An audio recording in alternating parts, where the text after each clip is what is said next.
nobody is safe again in the southeast. Some people feel only this is an emergency. An emergency, please. If you are an Igbo man or woman, young or old, boy or girl, living in the southeast, you have a handwork, or you have a business, or you go to work every day, in a transport aga all every day, please, this video is for you. This is an emergency, please. Or you are living abroad, you have relatives at home, you are living in Abuja, Lagos, or any part of Nigeria, you have relatives in the southeast, share this video to them. This is the best thing you can do to anybody you love so much, either to your friends. Please, this is an emergency. The story of this little boy, what he went through, if not for God, like what I heard in this particular story, what is happening in the southeast, where some of you will think that we are joking. Where some of you will think that we are joking. Every day only with updates, and some of you will think that it's just the content.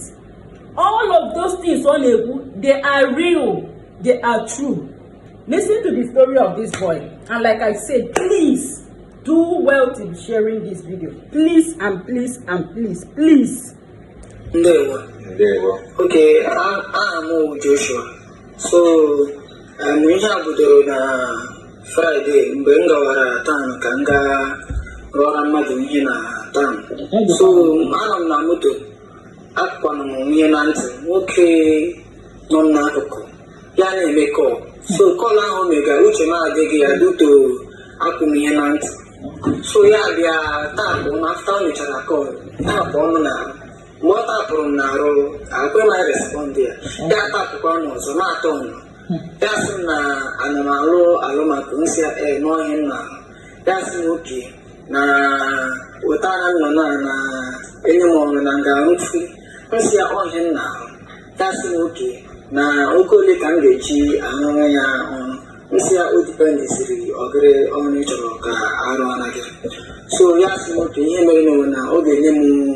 nọmba ya ka mela ya kwuo na phone so mana ya nọmba ya mgbe na nọmba ya iru na Saturday, yeah, we chance can be a measure on Okuru. So now we're sending a chance on Sunday, Ngata Church. That's okay. Ngata Church now put on a flyover Aquacuma. So men put on a flyover Aquacuma. Now the dialogue from 15 minutes, even check it. Ben Chekara, Moke, my young Kora, Yabon Nafun, now, oh, Highland Danoni, now almost to Nambia. Na mota na eburu ngawa ebenga emeso so ndero dia ya nwa na ada na hono ya make lecha ya sambani na banye John na chikote ko no ase agent take nji emeso so ya si driver agaba mgbe ruwere ya ka apụta ụzọ ishe adewa ụzọ Onitsha road ya si driver ya kwụsị na ka eburu onye mesi mma ga eme plaster ebe ahụ. So I don't even need to look at it for like 5 minutes. I don't need to look at more the man from our area. See up all the Agalana, up all of the night, they don't know you will look only on Naga, yes, and not go. So I don't know. Okay, man, you will most of my Canada. But I remember to see or Capita with you. So you are torn as Simbico, Nan, no, you believe in a Oweniga Atlas on Dala. Yellow Kora, yes, you only driver Yagawa. But the driver Gawa. Only must me pay away because I'm not going to have one house. Only the papa, Mamma saying, young man in the people one again. Yours on the yellow car, handkerchief red. Handkerchief red down water. The put him out there due to African phone. Hello, Nemo, you will have to keep on putting me, but what was the market she found in Mama? It's I don't know, Yamana local, central local. So, Mana struggle on happy Cuba, that's in but the price is too much. So, make that we share about 100. I'm not passing him again. I'm asking even my husband, Nila, I had it later. anya mmazi na-emechi ma a na-afụsụ n'anya nke hapụ imechi anya m ihe ọzọ nwere onye eburu m tetezi mgbe m mepere anya ha akpọrọ m obere wekọp mgbe m mepeziri anya m ahụrụ na n'ime ọha ka anyị nọzi ma ndị bụ ndị dị ahụzikwe ma moto enweghị ịhụ ihe hụziri fesi azụ mmadụ abụọ hụrụ na naanị ndị ha ghọtara so ha bịara sị m na m mepee foonu ha jụrụ imepe foonu ha akọwa m ihe ha sị m na ka m mepee foonu ha sị na na-emepe foonu m eleghị m mere na ebe nna ha sị m na nka na-ekwu okwu nke ọzọ emepụta ego sị m na ha emepe foonu ya were foonu gawa na ihe ndị nọ na foonu mepe ope sị m na ntị ga ope pin maajụ iwere isi egbochi n'ọnụ sị na mmepe ope pin na-emepe ope pin ya gara naanị akaụntụ ndị otu ihe ndị otu chere ati sị na nga ntị ga pin nje metransfa ntị ga pin nje metransfa ya afọ na ope mgbe a na money point mepe money point na ka m mepee ya ntị ga pin money point nsị m na-eti pin money point n'ihi mme o jiga gị asị m oke na anọ ya maka m na-emere ya mepụta mma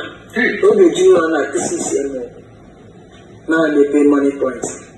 ya bikosi ebe nka ma ego ọrụ ma ihe niile ego niile na-ese ebe nka m na-edesa ya onye m njichi ọnwụ na aga na-emepe money point ahụ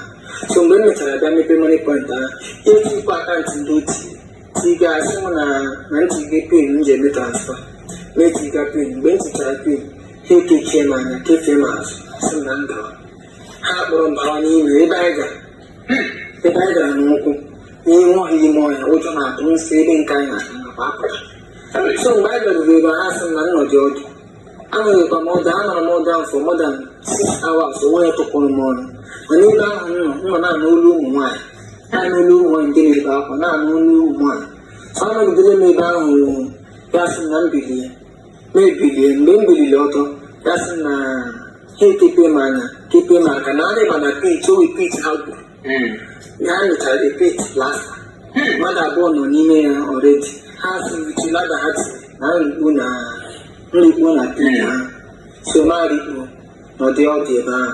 ebe nke a rikpo anọrọ m ebe ahụ throughout sọnde ahụ mmiri tụpụrụ anyị ọnụ mọnde ya n'ụtụtụ ya ihe dịka ebe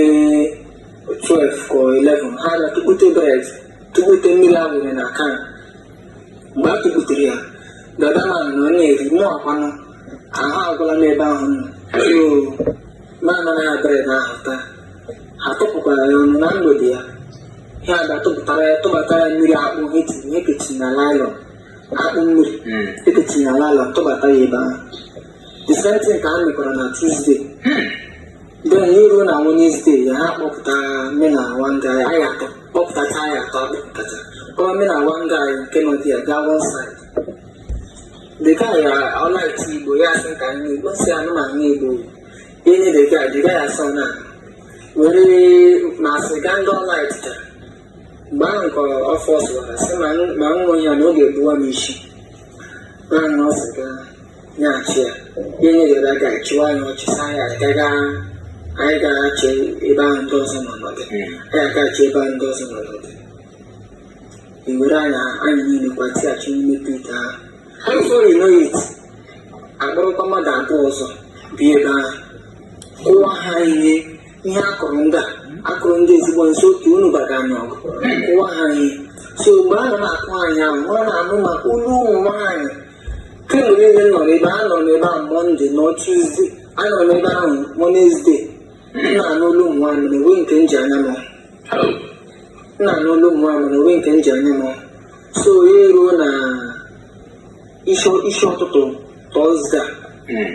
because ndị Awụsa nọ dị ya ndị ma naanị ndị Igbo abụọ ka ahụ bụtụ ndị ọzọ maka dị acha ndị Awụsa so ya eruo na this early morning ofu onye n'ime ha bịa na pit ahụ gbaa ọkụ nke onye Igbo anyị gbaa ọkụ na pit ahụ flash anya mmiri anya n'ọkụ ahụ ipe anya ihe na-ewuta sị m na mbịa nrigote na ala ga ha rigotere ya sị m na nnọdụ ebe a Tọzdee Fraịde na ndị na-ego mmadụ ndị họteelụ ọkwụ na anụghị ya ndị na-ego mmadụ ndị họteelụ ndị na-esi ndị restaurant you dey hear am so most people na-eri nri na restaurant and hotel unu amara mebi na-anụ ndị mmadụ ka unu na-ata some hotels asịkwa m na the whole hotels na-egekwa ntị ụmụaka na nke m agaala bikos anọ m ebe a na-ete mgbe a na-asị m nte nọmba ka a mee kọm ka a mara oge ole ha na-enye ha mana nke a ha nọ na-asị m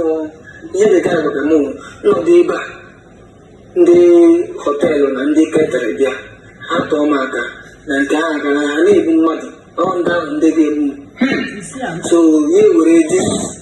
buletin chọọchị nọ n'akpa pọsụ were ya nye m fekọ ya buletin ndị Freedom of God International Grace Assembly nye ya chọọchị m n'aka were ụta fekọ ya tinye m n'aka sị m na ozi ala na mgbawa ya ogologo oyi nwa ya mana na mgbawa ya ogologo ebe ọbụla m gbapụtara na m were m na ka m kpọọ from this premises na ihe ohi ya ndị họteelụ bịa ha tụọ m aka na nke m agaala so ọsọ ahụ ka m gbawara gbabido ọsọ ahụ nwagidesiri ọsọ ike m ji agba ọsọ adịla ma agawazi ije n'izu a ka m gawaziri hụ na-asị ahụ ọkụ na-agafe ofu fụgasị nọọ ihe a ga-awụ road ụta ka si gabide mapụtazi na express na-efetu ndị moto bikos ụtọ ndị aja nke onye agha na-efetu ndị moto a na-atụfụrụ m ọdụ ha na-anachidi ịbụ na azụchidi ibere spid ha ike tụmadị ahụ onye tipa nwoke tipa ahụ mgbe m hụrụ ya na-efere ha aka ihe ndị wee si oweda si na ebe a na-akwụchi ebe a na mmagote na ebe ya na mmagote ka ha sigoro dị saịdị pụọ so ụta ka si magote agaruzi ebe ha ruru ha akwụsị si mbata n'ime moto ma akọwakwara ha oteme na ije shiga eburuzie mbupute m n'irete ebe a ka m buputezi ma chọwazi ndị m ga-anara fim kpọzie pastọ chọọchị m bụzi onye kpọwaziri nwanne m nwoke o ji bịazi ebe a pik ya masị ha biko ka a kpọrọ m bịa ebe a so that ka m lụkwa ndị ọzọ ndị na-achọ ọrụ bikos ndị bubatara ebe ahụ mmadụ abụọ bubatara ebe ahụ na-agwa ya na ahụ ndị taịla mmadụ abụọ nke ọzọ nọkwa n'ebe ahụ ofu onye sọrọ onye mesi ofu onye sọrọ onye pop plọs mụwa onye alụmaka ọ ndị ọrụ onye ọbụla asị gị na ị ga-arụ ọrụ gị ha kpọrọ gị bịa ihe esizi ego ya otome na ije shiga biko gbasawa ozi a iwu na ibu n'ala Igbo biko unu anụgo ka this boy si wee kwuo ọwụ na ibi n'ala Igbo ị na-arụ ọrụ aka